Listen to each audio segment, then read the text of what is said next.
Salut les amis, c'est Bob Robert. Salut. Là c'est du direct, hein. Enfin, on est le 1er novembre. Les autres vidéos que tu vas voir qui vont être publiées en ce moment, c'est ce qui s'est passé cet été. Donc c'est un petit peu décousu, mais je suis en train de vider mon téléphone pour mettre des nouvelles. Et là, c'est le live, le direct. Salut tout le monde. On est... T'as reconnu, on est là, au monastère. Donc on est rentré au monastère. Je devrais être au Mexique, je devrais être au chaud, 35 degrés, dans de l'eau turquoise, dans les cenotes, tout ça, dans le Yucatan, pour faire des jardins, etc.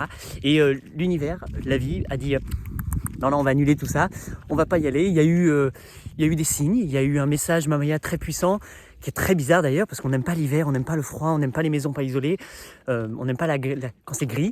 Et elle a dit si, en fait, on va rester au monastère cet hiver. J'ai dit quoi, mais t'es folle. Et donc on part pas au Mexique, donc on est resté là. Donc là forcément moi c'est un plan, alors c'est un problème de riche forcément, hein, c'est genre bah oui bah c'est beau, mais ça fait la même douleur, ça fait le même choc, parce que j'avais un projet, parce que j'avais des idées, parce que j'avais des engagements, parce que j'avais plein de choses, et qu'il a fallu que je détruise tout, que je casse tous les contrats, tous les trucs que j'ai pu faire, que j'ai pu organiser. On perd le billet d'avion, on perd toutes ces choses là. Je dis bah ok, c'est comme ça, superbe. Et là qu'est-ce que je fais? La première chose, avant d'essayer de comprendre pourquoi, de me plaindre, etc., je dis stop. Merci, gratitude, merci. Ok, c'est comme ça, je t'écoute, je suis à l'écoute. Et donc aujourd'hui, on a fait le premier Kalam Kalam de novembre.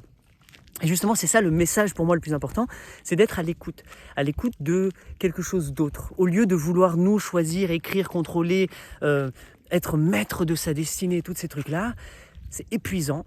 Et je vous dis, il y a un manque de créativité incroyable. C'est-à-dire que ce que toi, tu vas vouloir construire, ton contrôle, tes idées, tes projets, bah, des fois, c'est le fruit de ta mémoire, le fruit d'idées que tu crois qu'il faut faire ça, ou tu as vu une vidéo YouTube, des trucs comme ça, et tu as une insistance parce que tu crois, moi aussi, hein, nous les humains, mais je te parle à toi, tu crois que c'est ça qu'il faut. Et donc, tu t'attaches à ça, et tu dis non, et je veux résister, et tu vas tout faire pour ça. Ça peut être superbe, c'est la motivation, la détermination, etc. Et c'est cool, parce que c'est ce qui va te permettre d'aller à l'avant. Par contre, je veux juste vous mettre en garde, des fois, c'est pas ça. Des fois, ça te permet juste de te mettre en mouvement, donc de lancer la cadence, et ensuite, ouvre grand les bras, et mets-toi à l'écoute de l'univers, mets-toi à l'écoute de du message, de ce qui a vraiment envie de venir à toi, et ce qui a envie d'émerger. Donc pour moi, par exemple, au lieu d'aller retourner au Mexique, planter ce que je fais habituellement, ben là, on m'a dit non, tu restes ici, tu vas passer ton hiver là, dans le silence, dans le calme, etc. Et en revenant, ce qui se passe, c'est qu'en fait, je prends beaucoup de plaisir dans des tout petits trucs, d'être au jardin, de me balader, d'emmener ma chienne faire caca dans les champs, d'aller cueillir des champignons, d'aller dans ma forêt. Et donc j'ai plein de petites choses à mettre en place. On retape les chambres, on s'est pris une table de ping-pong pour jouer, passer du temps en famille, dans la simplicité. Et surtout pour moi, en fait, c'est au lieu d'être tout le temps solidaire mais solitaire dans mon jardin là, à planter, cultiver et jardiner, bah c'est d'amplifier mes relations humaines. Donc j'ai des amis locaux que je vois pas souvent parce qu'on est tous super busy avec tous nos projets. Et donc là, on a décidé de faire des projets en commun, de dire bah ouais, mais c'est l'occasion de se voir, donc viens, on joue ensemble, on joue à faire des trucs ensemble, comme ça on se voit. Et quand on joue, on bosse forcément, on va sur les chantiers des uns des autres, mais on passe du temps ensemble et on nourrit cette amitié.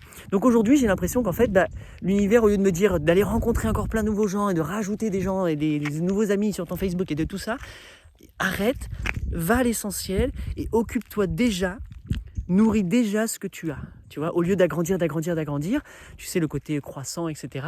C'est pas dans la décroissance, pour moi, c'est plus dans le ciblé. Je vais vraiment nourrir certaines relations. Ma relation familiale, avec mes parents, avec ma chérie, avec ma fille, avec mes voisins, avec mes amis. Et donc passer plus de temps dans ces choses-là. Et surtout, la relation avec moi-même. Parce que c'est facile pour moi d'aller vers l'extérieur, de donner à outrance. Et en fait, c'est très compliqué de revenir sur moi et de me remettre et de dire « Et moi, de quoi j'ai besoin? Et moi, qu'est-ce que je veux? Et moi, qu'est-ce que je veux vraiment ?» Donc ça, j'ai pas la réponse, moi. Moi, quand je dis ça, j'ai pas la réponse. Donc en fait, je préfère juste laisser, j'ouvre, et je laisse venir à moi. Et je me mets dans cet état-là, et c'est génial. En tout cas, pour moi, ça me donne vraiment plein de belles pistes. Et forcément que la méditation, ça aide. Salut Jean-Pierre. Donc je me mets là, je me mets dans la gratitude. Je dis merci pour tout, merci pour ce temps, merci pour la vie, merci pour les belles plantations, merci pour les amis que j'ai, merci d'avoir autant de diversité dans ma vie, merci de toutes ces choses-là. Et dans cet état de gratitude, c'est comme si je me mettais sur une fréquence de gratitude, d'amour, de joie, etc. Et là, comme par magie, bam, ça vient, pling, pling, ça vient des idées, c'est normal, boum, là je reçois un texto, un truc, un machin. Je dis, ah ouais, cool, super, des opportunités. Et je réalise qu'il y a, tu connais cette histoire de, tu sais, même l'alchimiste, etc.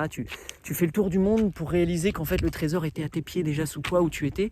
Mais en fait c'est ça, effectivement. Mais je pense que ça ne t'empêche pas d'aller faire le tour du monde parce que des fois c'est important d'aller se balader, d'aller partir pour mieux revenir. Et donc nous, les balades qu'on fait, les voyages qu'on fait souvent, on adore voyager. Sauf que là, pour la première fois de ma vie, j'ai un point fixe. J'ai un point fixe qui est ça. J'ai jamais eu ça de ma vie avant. Et donc là, on a un point qui est en plus qui est beau, qui est magnifique, sur lequel on revient. Donc on fait des tours de France, on s'amuse, on va là-bas et en fait on réalise à quel point on aime notre lieu et on a envie de donner de l'énergie. Et que partir un certain temps pour revenir, c'est bien parce qu'on revient avec une belle envie de faire des trucs, plein d'histoires à raconter et on veut donner du temps, de l'énergie dans ce lieu magique. Et dans ce lieu magique qui vient avec certaines plantes, avec certains amis, avec certains animaux, avec des voisins, avec une culture.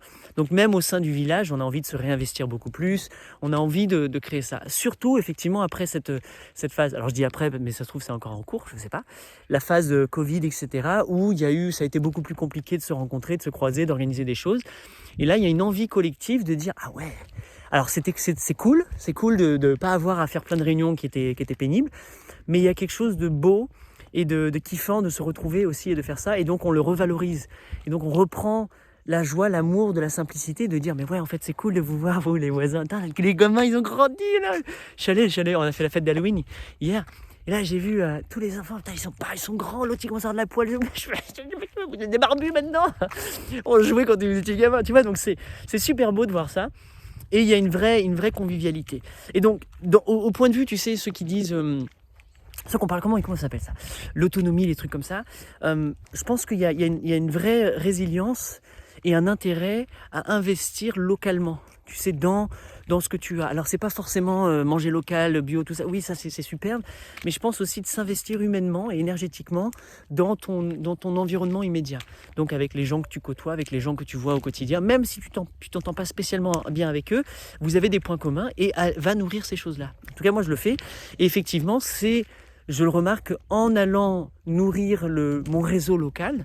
Donc, il y a plein de nouvelles opportunités qui émergent, il y a plein de trucs, il y a plein de contacts, il y a plein de choses qui me sont très utiles, l'accès à certaines machines, l'accès à certains contacts, des coups de main, des machins, et même pour moi l'opportunité de filer un coup de main et d'être encore plus au service dans différents sens. Par exemple, j'ai pris, c'est une connerie, hein, mais j'ai pris, il y a une petite dame, une petite mamie très adorable, tu la kifferais, t'as envie de la câliner. Elle habite dans le village du coin, là-bas à 5-6 km, et son jardinier s'est blessé, donc elle a besoin d'un jardinier, etc. Donc je me dis, vas-y, je vais faire du jardin chez toi. Et oui, il faut enlever la ronce, le lierre, plein de trucs, plein de petits machins. Mais elle me dit, mais moi j'ai pas d'argent, hein, je peux pas vraiment payer, donc c'est pas grave, on va s'arranger différemment. Là, je voyais plein de poulets, je voyais du grillage, des trucs. Moi, il y a plein de plantes que je peux récupérer, tu sais, des rejets, des bébés, des boutures. C'est bon, on va s'arranger comme ça. Donc elle va me filer un petit truc avec son Césu ou je sais pas quoi.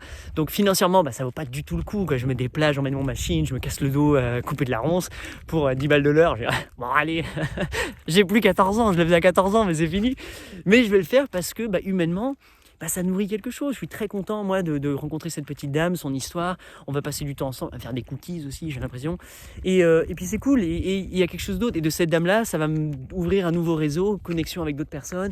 Et ça va être magnifique. Et tu vois qu'en fait, au final, de fil en aiguille, je tisse localement. En fait, je suis en train de tisser plein de liens localement. Et c'est ça la vraie résilience, résistance à tout ce que tu as envie. Parce qu'au final, si vraiment le monde devait s'effondrer, l'humain reste le plus longtemps possible et jusqu'à ce qu'il n'y a plus d'humains, après je sais pas, mais tant qu'il y a des humains, il y a ces connexions qui peuvent être là et je pense qu'ensemble il y a plein de choses à faire qui sont magnifiques. Donc voilà, bref. Et nous de notre côté, dans notre campagne à nous, il y a plein de choses qui émergent. Il y a mon pote Cédric qui ça y est fait du pain, se lance, il commence à vraiment le faire, il est paysan boulanger donc il plante ses terres, son blé, il le cultive, il le fait. Il y a l'autre qui se lance dans les plantes, l'autre qui se lance dans les massages, dans les trucs. Donc il y a vraiment beaucoup de choses qui sont en train de se mettre en place. C'est magnifique, ça fait super plaisir. Et j'ai envie aussi d'aller nourrir ça, d'aller les aider, d'aller les soutenir, d'aller contribuer, donc d'aller filer un coup de main, de devenir leur client. Donc de dire oui, moi je m'engage à te prendre un pain par semaine, d'aller faire tous ces trucs-là. Et je trouve que c'est cool, c'est vraiment cool. Donc tu vois, l'univers, au lieu de m'avoir fait faire ça ailleurs, m'a demandé peut-être viens, fais-le là. Et dans l'humilité du local, j'ai pas besoin d'être exotique, j'ai pas besoin de le raconter sur Instagram, j'ai pas besoin de faire des trucs grandiloquents pour dire regardez-moi, c'est cool. Waouh. Non, bah, c'est juste là dans ma campagne, c'est sympa, c'est humain. Et donc il y a une sorte de, ça se recentre, c'est doux, c'est super agréable. Je suis là et j'apprécie chaque chose. Tu sais, j'ai vu les arbres grandir, les arbres me dépassent maintenant. Et je suis là et je revois tout avec des nouveaux yeux. Et tous les anciens projets que je m'étais dit, ah, ça un jour je le ferai, bah, le meilleur moment c'est maintenant. Donc j'y vais, boum, je suis en train de le faire, etc. Bref, je te souhaite plein de belles choses aussi. Je te souhaite d'écouter ton cœur, je te souhaite de fermer les yeux et de dire, ok, je veux plus contrôler, je veux juste écouter qu'est-ce qui se passe. Voilà, l'univers, je suis à ton écoute. Vas-y, et laisse. Et si t'entends rien, c'est pas grave, reste. C'est peut-être ça. T'es juste là dans ton truc. Et je pense que plus tu vas passer du temps dans ce silence, dans cette joie, dans ce bien-être, dans cette intériorité, plus il y a des choses qui vont se passer. C'était la bestiole pour toi. Je te le souhaite en tout cas. Voilà, très belle journée. C'est la fin de ce blabla de ma balade matinale jusqu'à Saint-Pierre. Ciao.